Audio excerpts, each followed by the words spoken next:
Hello, everyone, and welcome to another Wall Street from Main Street podcast. Today, we'll be having our friend Rahul from Alt Investors Hangout. He normally has us on as a guest, so I figured it's time to reverse the roles for once, and we're having him on. So, Rahul, welcome to our show. John, thanks for having me on. It's kind of weird that now you're interviewing me. Yep. And, of course, something we actually rarely talk about, I'm going to open up with this topic, is the stock market. It's hit new record highs as we speak. Now, we've had one guest who actually says it's fundamentally driven. Why do you think the stock market's going up so much? Well, obviously, when you have artificially low interest rates, you're going to see all this liquidity going somewhere. If it's not going into gold and silver, it has to definitely go into the stock market. And you have to notice how the stock market has gone up since Obama's reelection. I mean, you saw a downward trend in the you saw the stock market go down right after Obama got elected, but it then suddenly went up starting in December or around that time frame. Why did that happen? Well, the Japanese decided to debase their currency like mad. Obviously, they were printing before, but now they decided to say that, hey, we're going to try to end this deflation. And what's going on is you have this yen carry trade, which our friend Jason Barak has told us that it's the yen carry trade on steroids. So all these guys, sophisticated guys in the market, are taking the yen, which is a low interest rate currency, and they are using that and converting it into other currencies which have higher interest rates. So you're seeing all this liquidity, in my opinion, driven by the Federal Reserve and what the Bank of Japan is doing, and you're just going to see higher stock market returns because of that, maybe in the short run. And in addition, you have to look at the fact that you have a lot of companies sitting on cash, but they're not using it to, number one, invest in property, plant, and equipment. So this money is actually going into stock repurchases. And what's going on is the earnings, for the most part, are still doing okay. And now, on the denominator side, the shares outstanding, you're eliminating them. So if the earnings are still going up slightly for some companies and you're eliminating the amount of shares, then guess what? The stock prices are going to go up. I mean, yeah, you're going to see stocks like Walmart and Target, they're missing on their top-line earnings. But at the same time, if you have all this cash and if you have all these companies still beating on the top line, guess what? Stock prices are going to go up. But I do feel that probably within the next 12 to 18 months, you're going to see a nasty correction. The stock market is getting a little toppy like 2007, 2008, and 1999/2000, even though the Fed's not even raising rates. It's just reminding me of the situation of 2007, 2008, which a lot of people remember. Yeah, and one other thing is, if you look at the charts, there's no volume. How can this be going up with no volume? And that's actually what I always say, is that they're not growing their revenues. In fact, you'll see this tons of times. Earnings beats estimates, revenue misses estimates, stock goes up. Have you seen that title a lot on a lot of stocks? No, we haven't seen that in the headlines. You're correct about that. But at the same time, if you have all this liquidity going into the marketplace, then guess what? You're going to see the stock market continue to go up until there will be a time where you're going to see another black swan occur. When will that black swan occur? I'm not really sure. I mean, 2007, 2008, you had the LIBOR OIS spreads blow out of control. I don't want to talk about this because I've talked about this in other videos, but that pretty much showed how you had credit contraction, or you had all this stress in the credit markets, and Bernanke went like crazy in 2007 by introducing the term auction facility program, which, number one, tried to alleviate or tried to reduce the stress in the credit markets. It worked for a brief period of time, but in the long run, it actually didn't help one bit, especially when you saw the collapse of Lehman Brothers and all the investment banks. So what could be the black swan this time around? It could be Japan. I mean, last week, I don't know if you're following the interest rates. The Japanese, first of all, had the 10-year go to 1%, and then they had all these interventions in the stock market and the bond market to try to control this. So what I see happening is they could maybe control this in the short run, but this Japanese situation could be the next black swan, which creates a whole wave of a short-term deflationary scare. Yeah, it did. The Nikkei had a one-day correction. I think it was around 7%. It seems to be going up now again for their easy money, but it does look like there could be a black swan in Japan. No one knows. I believe there's such rigged markets. No one knows what's going to come. It's like a bubble flowing and a lot of needles, and it's going to hit one of them. So, and most recently, as the stock market goes up, gold and silver is going down. You actually told me off air that you think it's going to 18 or possibly 14. Where do you think it's going to go? Do you think it'll really reach $14 silver? Well, it depends on a few different scenarios. I mean, we saw a short-term bottom at $20 an ounce, I think last week or a week and a half ago, I think on that Sunday. And you have to remember, for the past few years, 26 has been the bottom. And we have to look at another fact, that markets work in weird manners. I mean, if you look from 2010 to 2011, silver just went from around $17 an ounce to $50 an ounce. It just went up in a straight line like that. I mean, those were crazy moves. You don't see precious metals moving up like that, and part of the reason is you had guys like Max Kaiser go on a campaign saying, hey, buy silver to crash JP Morgan. That didn't happen. And I do see a similar situation now. It has gone from 50 all the way to 20, and it could potentially go lower. I mean, a lot of people are saying that, even David Morgan, that the price of silver right now, or how much it costs to mine silver, is $20 to $22 an ounce. So if you're looking at that, it should be hovering around this range. But like I said before, markets work in screwed up manners, and I wouldn't be surprised if it hits $18 an ounce, and you even told me that it could hit $18 an ounce. But what could make it go down to even $14 an ounce, and even on the low end of $12 an ounce, is if the Federal Reserve starts to, number one, unwind their balance sheet. People are going to say, hey, there's no way they could do that. Well, you have these Keynesians talk about that if inflation does get out of control, they're going to raise interest rates a little bit at a time, just like Greenspan did. And what could potentially happen is you could see a stronger dollar emerge because of all the other countries debasing more than the U.S. dollar. And thus, the price of silver could go down to those levels when you see rising interest rates. But I do see silver going right back up. I mean, if we get that nasty inflation, it obviously is going to cross that $50 threshold, but it could go into the $100 thresholds. I wouldn't be surprised. A lot of people are calling for that triple-digit silver, but I do see maybe a potential downside, but I'm probably going to be buying silver under $20 an ounce. Yeah, well, I got to say one thing, is a lot of people will say, no way you can't raise interest rates. No way. Well, some people will say, do you really think Janet, first, I have to challenge you on a couple of things. If Janet Yellen succeeds Ben Bernanke, do you really think she'll raise interest rates? Well, here's the deal. I mean, you saw interest rates today went up 13 basis points on the 10-year note. So what does the market expect right now? They're expecting to see some inflation. So assume that Barack Obama is gone by 2016, and Janet Yellen, assuming that she takes over Bernanke's spot, if Bernanke steps down. If Yellen takes helm and we don't experience a deflationary crash, we're going to definitely have some inflation going on. I mean, it depends who's president. I mean, suppose Chris Christie becomes president, right? He cuts taxes, which all of us agree with. But here's the deal. They're not going to cut spending, which is not a great thing. And two, you have all this liquidity floating around from the Bank of Japan and the United States. So the inflation is going to have to pick up once you cut taxes. That is not the type of taxes Obama has cut. But if you're talking about supply-side tax cuts, which the Republicans have always embraced. So if you have these tax cuts, the liquidity is going to go out there. And that's when the Fed will have to unwind their balance sheet. And they're going to try to do what Greenspan and Bernanke did during the housing bubble, raise rates a little bit at a time. But if you raise rates a little bit at a time, guess what? You're going to create a bubble-like scenario.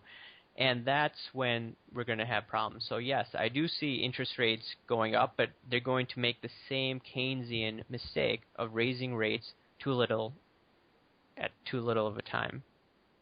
Well, another thing people also ask if they raise rates is our government, if interest rates went up, even traditional rates, they'd have to pay $2 trillion on interest. Do you think they would allow it, knowing how much interest they'd have to pay on the debt? Well, it depends where the interest rates are. You have to remember that most of our interest rates are tied to the short end of the curve. Sure, they could control the short end of the curve to a certain degree, but in the long run, they cannot do that.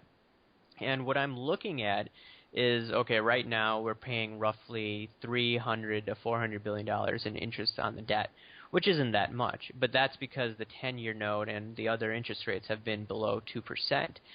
So assume that rates are going a little bit up at a time. I mean, they could manage it in the short run, but yeah, they're going to have problems in the long run. But you have to remember, if they don't start raising rates when this inflation picks up, the inflation is going to come out of the bottle, like a genie coming out of a bottle. I mean, in the 1970s, the inflation rate was ridiculous. And Volcker, thank God, he started to raise interest rates, Fed funds rate, all the way to 20%, 21%. That saved the day. That gave us 3 to 4 more decades. But yeah, the Fed is going to have to pick up to the metal, because otherwise you are going to get that hyperinflation if they don't act aggressively. So one more thing is, what about all the derivatives on the bank's balance sheet? Well, I mean, that's tough to say right now. I mean, what they're doing right now is they're playing a game of musical chairs. They're shifting the derivatives here and there and this and that. But if they're raising rates a little bit at a time, which the banks actually want, then it's not going to harm them too much. What would harm them right away is if you let rates normalize right now. If they did that, the banks would go bust. And then you have to remember, the banks always come up with all sorts of these tricks, or the government comes up with all these tricks. Remember, in 2009, March or April 2009, they relaxed the mark-to-market rules, FAS 157, and pretty much people are saying, oh, the banks are going to go bankrupt. And what did they come out with? They came out with these accounting rules, which all of a sudden made their balance sheets look a lot cleaner.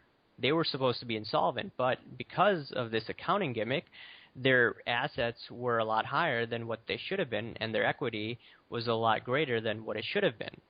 So they could come up with all sorts of tricks, and I'm still sticking to the case. They're going to raise rates a little bit at a time, because sooner or later you're going to see $5 gasoline, and the economy cannot handle $5 of gasoline. And I'm in the suburbs right now of Chicago.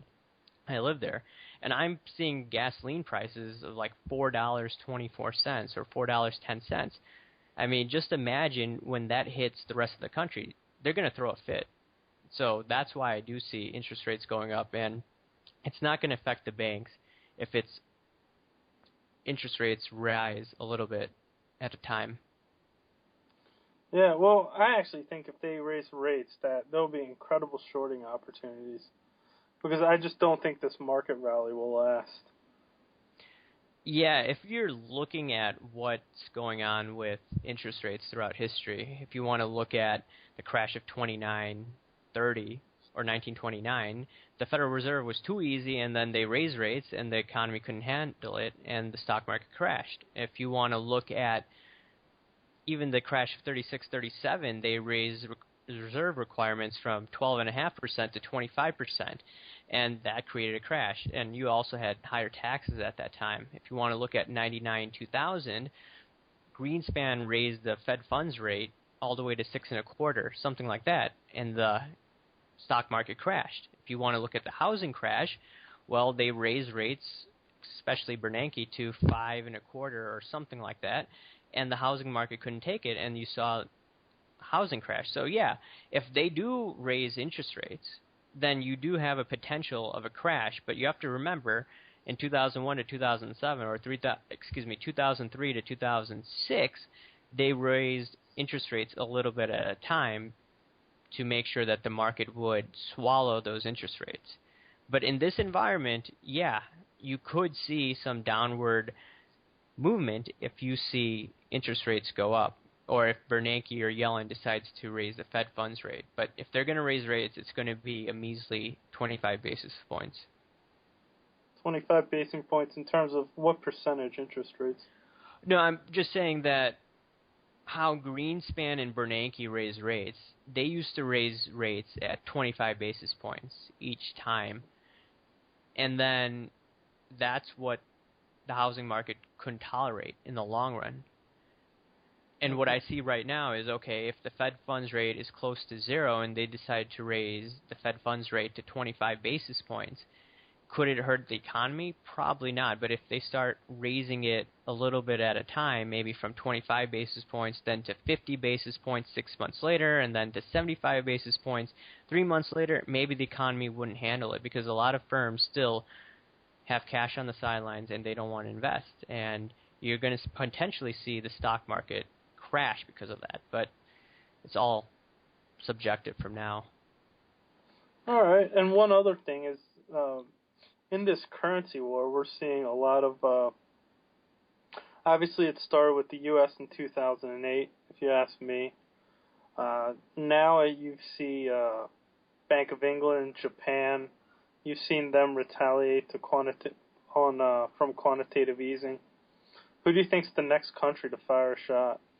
I think for some listeners this may be surprising, but I would say the United States is going to fire back next.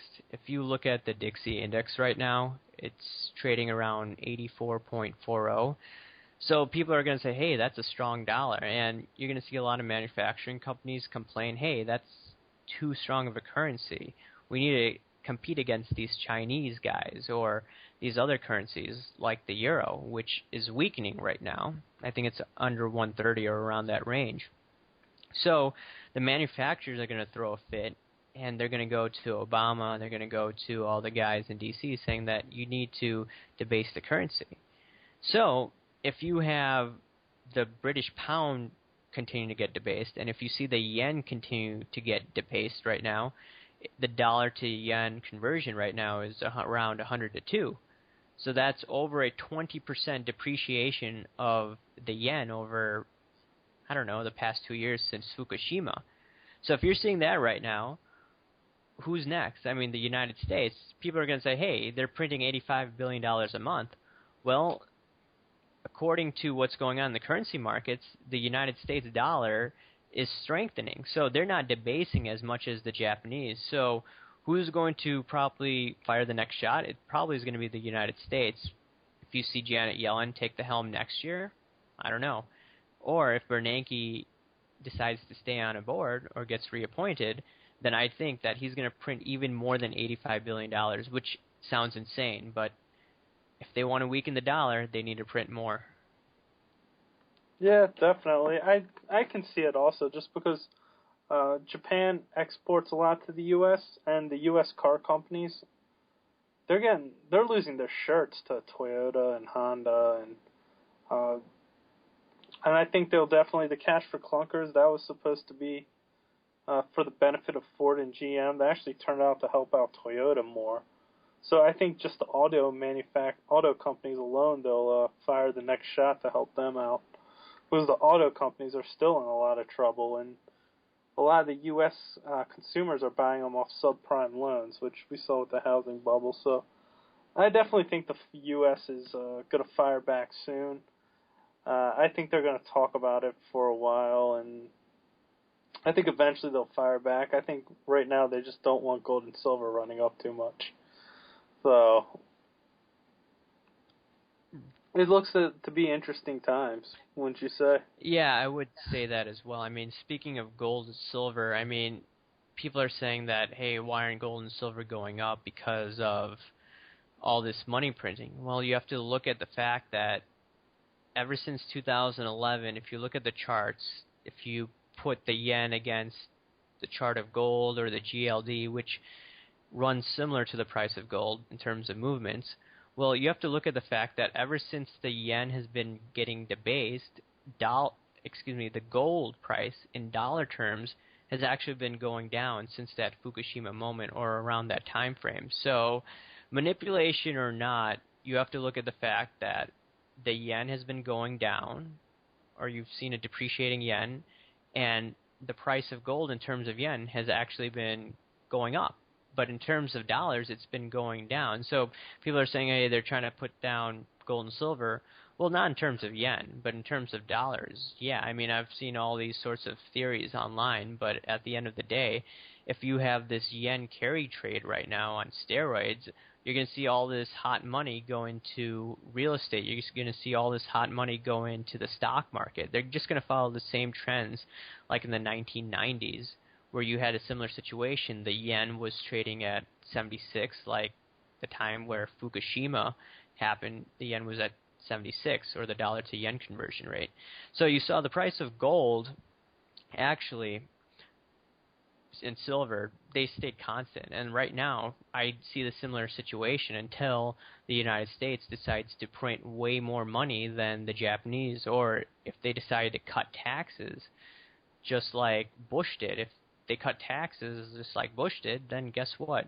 The velocity of money is going to pick up, and you're going to see the price of gold and silver go up. I mean, right now, there's no velocity. If you look at MZM velocity, or if you look at the regular money velocity, M2 velocity, it's nowhere right now. So you have to realize that, number one, a lot of these guys in Wall Street are Keynesians, and they're not going to invest in gold and silver when you don't see the end of the world situation. Oh, yeah, definitely agree about the perception thing. And, well, not only that, I don't think it's just the yen. In 2011, the Eurozone crisis hit. That created a lot of artificial flight to capital. And the Bank of England is also printing money. That's creating artificial capital, flight to capital. And one thing is the Chinese, a lot of the rich Chinese, they're buying up U.S. properties. And that's sort of, I think, also propping up the housing market.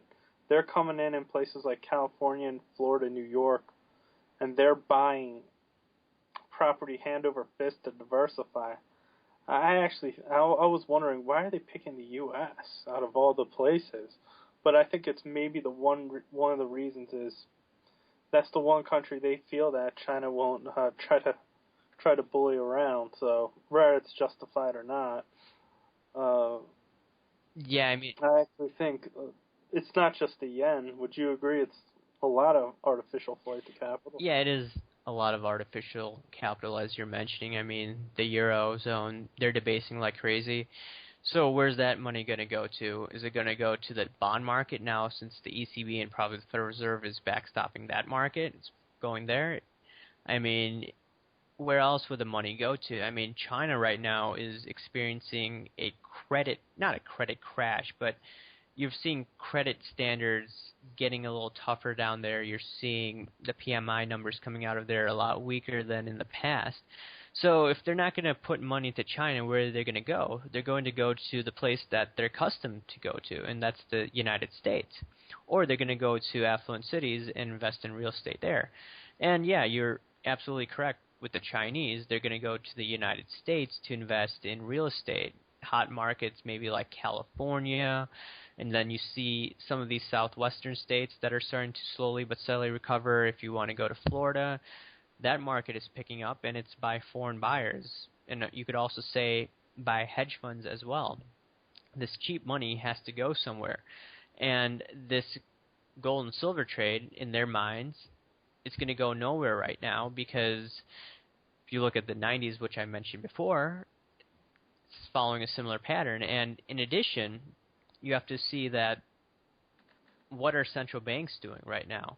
They're propping up the bond markets right now. And they're probably going to the bond markets, but you are going to see a sell-off in the bond markets if you continue to see the stock market rise, as we've seen today. Mm-hmm. So, Rahul, it was nice talking to you. It's been a while. So, thanks for coming on. I'd like to have you back on again. And how can people find out more about you? Well, they could go to my YouTube page. It's Alt Investors Hangout. Just find me on YouTube, and yeah, subscribe if you like my work or John's work, because we tend to interview similar types of guests. All right. Thanks for having us on. And if you like this video, don't forget to hit the like button and subscribe so you can see more Wall Street for Main Street podcasts. And comment below. Don't forget about our free silver getaway. It's once a month. We give one silver eagle. We know they're tough to come by. And if you don't know how to enter, start off by hitting the like button, subscribe, and then you could share our work on Facebook or comment below. We give it to the people who we feel provide the most insight. So have a nice